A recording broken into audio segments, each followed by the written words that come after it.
This bullshit.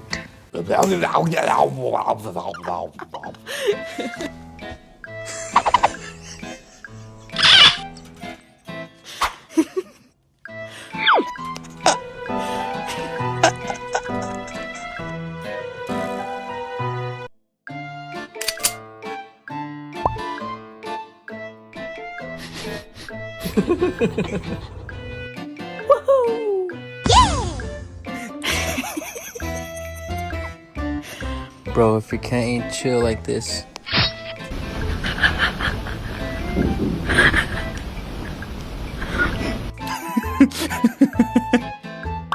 Nice.